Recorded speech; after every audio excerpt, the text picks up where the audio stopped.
नमस्कार, सर्वांचं स्वागत आहे आपल्या DMR नर्सिंग या यूट्यूब चॅनलवर। तर आज एक नवीन कंत्राटी पदभरती आणलेलो आहे। पुण्यामध्ये स्टाफ नर्सची पदभरती निघालेली आहे, ज्यामध्ये GNM, त्यानंतर मग BSc, त्यानंतर मग ANM असे तिन्ही पदासाठी या ठिकाणी पदभरती निघालेली आहे। पुण्यामध्ये पुणे जे नॅशनल हेल्थ मिशन आहे त्या अंतर्गत या ठिकाणी ही सर्व पदे भरली जाणार आहेत। व्हिडिओ पूर्ण पहा। व्हिडिओ आवडला तर नक्कीच तुमचा प्रतिसाद द्यायला विसरू नका आणि जर फर्स्ट टाइम चॅनलला आला असाल तर चॅनलला सबस्क्राइब करायला पण विसरू नका। सर्व आरोग्य भरतीविषयी शासकीय असतील किंवा निमशासकीय असतील आपण अपडेट आपल्या चॅनलवर अपडेट करत असतो। हा PDF जर पाहिजे असेल तर PDF ची लिंक ही आपल्या डिस्क्रिप्शन बॉक्समध्ये अवेलेबल आहे, जी की तुम्ही त्या ठिकाणी टेलिग्राम, त्यानंतर मग व्हॉट्सअप, त्यानंतर मग इंस्टाग्राम सर्व लिंक्स अवेलेबल आहेत। तुम्हाला ज्या ठिकाणी जायचं त्या ठिकाणी जाऊन तुम्ही ही लिंक घेऊ शकता।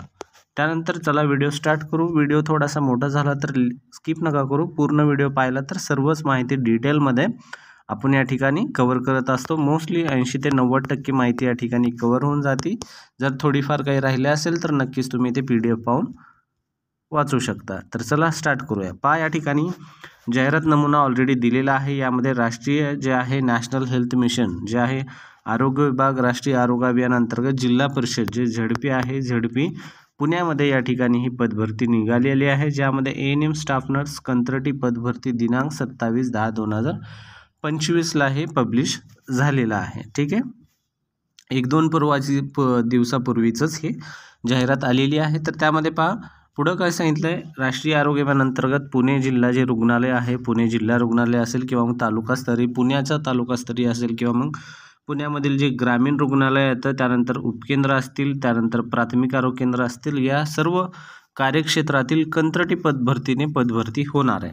तर या ठिकाणी कंत्राटी पदभरती सध्या का भरणं चालू आहे, कारण DHS मध्ये जो आहे DHSचा RR फायनल झाला नाही आहे, DMRचा RR मध्ये करेक्शन चालू आहे, हे दोन्ही पूर्ण कंप्लीट झालेलं नाही आहे। तर त्यासाठी सध्या कंत्राटी भरतीवर भर जास्त देणं चालू आहे। हे पूर्ण झाल्यावर हे जे DHSचे पद आहेत हे या ठिकाणी DHS मार्फत हे भरले जातील। त्यानंतर या ठिकाणी सदर पदाचा तपशील व शैक्षणिक अर्हता खालीलप्रमाणे दिलेला आहे। तर खालीलप्रमाणे पाहून घेऊ। सुरुवातीला या ठिकाणी काय दिलेले, पदाचं नाव ते जे दिलेलं आहे, ज्यामध्ये कार्यक्रमाचे नाव आहेत। हे जे कार्यक्रमाचे नाव आहेत म्हणजे तुम्हाला या प्रोग्राम अंतर्गत तुम्हाला स्टाफ नर्स ॲज अ काम करायचं आहे। ठीक आहे, या ठिकाणी फॉर एक्झाम्पल NCD असेल तर NCD मध्ये तुम्ही जर GNM स्टाफ नर्स किंवा BSc स्टाफ नर्स लागले असताल तर मग NCD म्हणजे काय असते, नॉन कम्युनिकेबल डिसीजेस। तर या अंतर्गत तुम्हाला याच्या रिलेटेडच कामासाठी तुम्हाला या ठिकाणी घेतलं जाईल। त्यानंतर उदाहरणार्थ या ठिकाणी सुमन आहे, जसं की आता हा सुमन एक प्रोग्राम आहे ज्यामध्ये तुम्हाला काम करायचं असेल। त्यानंतर मग NCD अंतर्गत कॅथलॅबचा प्रोग्राम आहे। असे जे काही प्रोग्राम आहेत त्या अंतर्गत तुम्हाला ज्या ठिकाणी निवड झाली त्या ठिकाणी तुम्हाला काम करायचं आहे। तर 155 हे GNMचे आहेत आणि 22 जे आहेत ANMचे आहेत। स्टेप बाय स्टेप पाहून घेऊ। पदे जे आहेत 155 दिलेले आहेत। त्यामध्ये IPPHS साठी 34 जागा आहेत। त्यानंतर डायलिसिस IPPHS मध्ये 3 जागा सुटल्या आहेत। त्यानंतर NPCDSM जे आहे NPCDS यामध्ये 12 जागा आहेत। त्यानंतर NPCD जी की प्राथमिक आरोग्य केंद्र स्तरावर असतं, म्हणजेच प्रायमरी हेल्थ सेंटर सर्वांना माहिती असेल डिटेलमध्ये। त्यानंतर त्यानंतर आहे स्टाफ नर्समध्ये। त्यानंतर तुम्हाला आत्ता सांगितलं सुमन प्रोग्राम जो आहे त्यामध्ये काही पदे घेणार आहेत। त्यानंतर L3, त्यानंतर L2, त्यानंतर NCD कॅथलॅब असेल किंवा मग NPCE असेल किंवा मग पॅलिएटिव्ह केअर असेल। पॅलिएटिव्ह केअर म्हणजे जे एंड स्टेज जी केअर असते, ठीक आहे, टर्मिनल केअर, तशा प्रकारची केअर। त्यानंतर LHV नर्सिंग स्टाफ, LHV म्हणजे जे असते हे सुपरवायझरचा स्टाफ असते। सुपरवायझर म्हणजे जे की आता फॉर एक्झाम्पल तुम्ही as a staff nurse PSC ला जॉब करताय आणि सब सेंटरला जॉब करताय। ठीक आहे, मग जे हे LHV असतं हे एका PSC ला एक स्टाफ असतो, एका PSC साठी एक। मग याच्या अंतर्गत 2-4 जे सब सेंटर आहेत या ठिकाणी हे एक स्टाफ नर्स असेल, हे 2 स्टाफ नर्स असेल, या दुसऱ्या सब सेंटरला 3 असेल, ह्या सर्व सब सेंटरला एक स्टाफ नर्स मेन्शन असेल, जॉब करत असेल। ठीक आहे, मग त्या जॉबचा जो काही डाटा आहे, आता उदाहरणामध्ये आज काही कॅम्प वगैरे झाला असेल, मग तो कॅम्पचा जो काही डाटा आहे तो डाटा काय करेल, ही सर्व नर्स काय करेल, ही स्टाफ नर्स ही LHVला पाठवेल की आज एवढे NCD तपासले, आज असं झालं आणि असं झालं. मग हे LHV नर्स काय करेल, हा डाटा PSCहून कुठं पाठवेल, हे तालुका आरोग्य अधिकारी कार्यालयाला पाठवेल. ठीक आहे, म्हणजे ॲज अ डाटा जो आहे तो कलेक्ट करायचा आणि पुढे पाठवायचा, असं ह्या LHV नर्सचं काम असतं. तुम्ही या ठिकाणी LHVचं पण पदासाठी भरू शकता. त्यानंतर पहा या ठिकाणी DEIC, त्यानंतर NRC, त्यानंतर SNCU, त्यानंतर KMC. त्या KMC म्हणजे कांगारू मदर केअर, जे तुम्ही कॉलेजमध्ये वगैरे पाहिलं असाल तर ते कांगारू मदर केअरच्या संदर्भामध्ये जे की हे PNC स्टाफ वगैरे या ठिकाणी जे लेबर वॉर्ड वगैरे आहे त्यामध्ये तुम्हाला काम करायचं. त्यानंतर कॅथलॅबच्या एरियामध्ये, त्यानंतर ICU असेल किंवा SCU वगैरे असेल, असे सर्व मिळून एकूण तुम्हाला 155 जे पद आहेत पुणे जिल्हा जे रुग्णालय आहेत ज्यामध्ये पुणे प्रायमरी हेल्थ सेंटर आहे त्या सर्व ठिकाणी तुम्हाला जॉब करायचं आहे. या ठिकाणी वय मर्यादा किती असणार आहे, वय मर्यादा जे आहे तुम्हाला 38 वर्षापर्यंत खुल्यासाठी आणि 43 वर्षे हे ज्यांचं रिझर्वेशनमध्ये मोडतात त्यांच्यासाठी 43 वर्ष. त्यानंतर GNM आणि BSc दोघं पण फॉर्म भरू शकतात. तर सांगितल्याप्रमाणे GNM वाले आणि BSc वाले. अनुभवाची गरज नाही आहे, आता या ठिकाणी पहा अनुभवाची गरज नाही म्हणून सांगितलेलं आहे. पण लक्षात असू द्या, अनुभव जर मागितला नसेल तर तुम्ही तुमच्याकडे अनुभव असताना सुद्धा जर देत नाही आहे तर हे चुकीचं आहे. तुम्ही ॲज अ स्टाफ नर्स म्हणून एखाद्या ठिकाणी 2 वर्ष काम केलं असेल तर तुमचा जो काही एक्सपिरियन्स आहे तो नक्कीच या ठिकाणी फॉर्म भरताना अप्लाय करा, जे तुम्हाला नोकरी लागण्यासाठी खूप या ठिकाणी फायदा होईल. त्यामध्ये पहा या ठिकाणी प्रत्येक कास्टनुसार पण जागा सुटलेल्या आहेत. तर यामध्ये पहा 11, 14, त्यानंतर 2, 2, त्यानंतर 1, 5, विशेष मागास प्रवर्गासाठी 5, त्यानंतर इतर मागास प्रवर्गासाठी 21, ECBCसाठी 16, EWSसाठी 21, खुल्यासाठी 62, असे सर्व मिळून जे झालेले आहेत 155 पदे. मानधन तुमचं हे एकत्रित मानधन असणार आहे, जे की 20,000 फिक्स या ठिकाणी तुम्हाला मानधन दिलं जाणार आहे. ठीक आहे, हे झालं सर्व जे आहे माहिती GNM आणि BScच्या पदासंदर्भात. त्यानंतर ANMच्या पदासंदर्भात काय पहा, ANMच्या जागा ज्या निघालेल्या आहेत, ANMच्या जागा एकूण जागा आहेत ANMच्या या जागा आहेत 22. ठीक आहे, किती जागा आहेत ANMच्या, 22 आहेत. या तुम्हाला जॉब कुठं करायचं आहे, RBSK.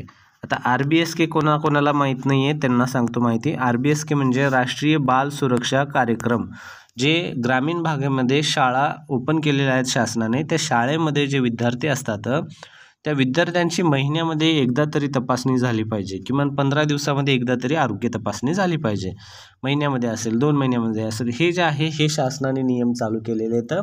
पण हे चालू केल्यानंतर हे तपासण्यासाठी जी हेल्थ टीम लागते, त्या हेल्थ टीममध्ये एक BMSचा डॉक्टर असतो, त्यानंतर एक ANMची नर्स असते, त्यानंतर मग एक फार्मासिस्ट असतो आणि एक ड्रायव्हर असतो. अशी ही 4-5 जणांची टीम असते. या टीममध्ये तुम्हाला ॲज अ ANM नर्स म्हणून काम करायचं आहे RBSK अंतर्गत. हे झालं RBSK. त्यानंतर नर्सिंग स्टाफ बिगर आदिवासी उपकेंद्र, या ठिकाणी 10 जागा आहेत आणि नर्सिंग स्टाफ आदिवासी उपकेंद्र, जे आदिवासी उपकेंद्र आहेत तर त्या ठिकाणी पण या ठिकाणी जागा निघालेल्या आहेत. त्यामध्ये ANMच्या आहेत 38 वर्ष आणि 43 वर्षापर्यंत तुम्ही या ठिकाणी अर्ज करू शकता. अनुभवाची शिथिल दिलेली आहे. त्यामध्ये तुम्हाला कास्टनुसार पहा 22 पदे जे आहेत 2, 3, 2, त्यानंतर 8 आणि 5 असे सर्व मिळून जे काय आहे 2, 5 असे एकूण 22 जागा या ठिकाणी झालेले आहेत. 18,000 तुमचं मानधन असणार आहे, GNM BSc पेक्षा 2,000 जास्त.